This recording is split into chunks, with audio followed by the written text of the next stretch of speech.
বলুন তো আজকে আপনাদের সামনে কি নিয়ে এসে হাজির হলাম। আজকে আপনাদের সাথে শেয়ার করছি হোমমেড রসমালাই। তো বাড়িতে কিভাবে রসমালাই বানাবো সেই রেসিপিটা নিয়ে চলে এসেছি।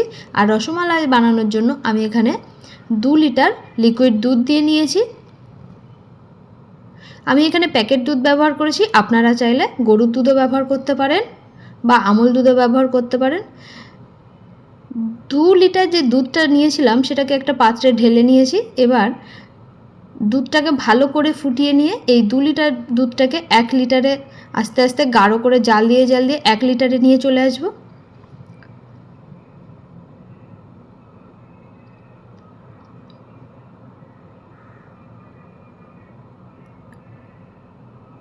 এবার দুধটা অনেকটা ঘন হয়ে আসলে এর মধ্যে আমি সামান্য পরিমাণে এলাচ দানা একটু গুঁড়ো করে দিয়ে দিলাম। দুধটা এদিকে ফুটতে থাকুক আর আমি এদিকে 3টে ডিম নিয়ে নিয়েছি আর নিয়ে নিয়েছি 200 গ্রাম আমুল দুধের প্যাকেট। এবার 3টে ডিমটাকে ভেঙে ভালো করে ফেটিয়ে নেব একটা পাত্রে। 15 মিনিট ধরে ভালো করে ফেটিয়ে নেব।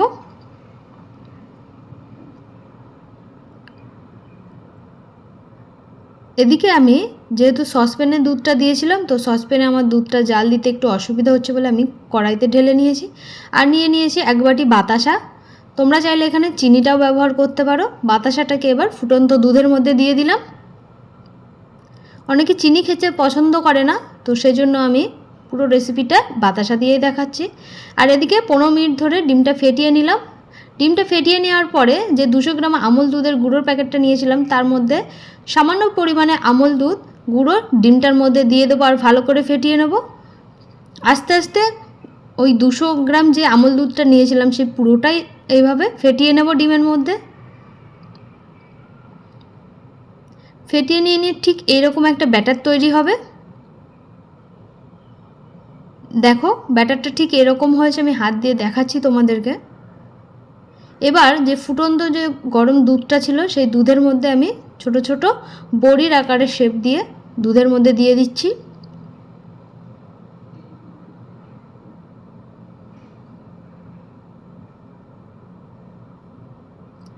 দুধটা এদিকে ফুটতে থাকবে আর আমি এগুলো বড়ির আকারে শেপ নিয়ে নিয়ে পুরো ব্যাটারটা এভাবে দিয়ে দিলাম। আর এভাবে পুরো ব্যাটারটা দেওয়া হয়ে গেলে আমি প্রায় মিনিট 15-20 ধরে খুব ভালো করে ফুটিয়ে নেব।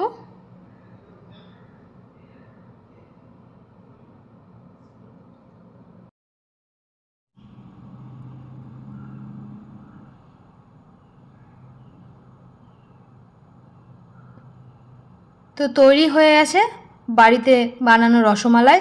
খেতে কিন্তু দারুণ হয়েছিল। তোমরা বাড়িতে অবশ্যই একবার ট্রাই করো। আশা করি রেসিপিটা ভালো লাগবে। আর এরকম রেসিপি দেখতে হলে লাইক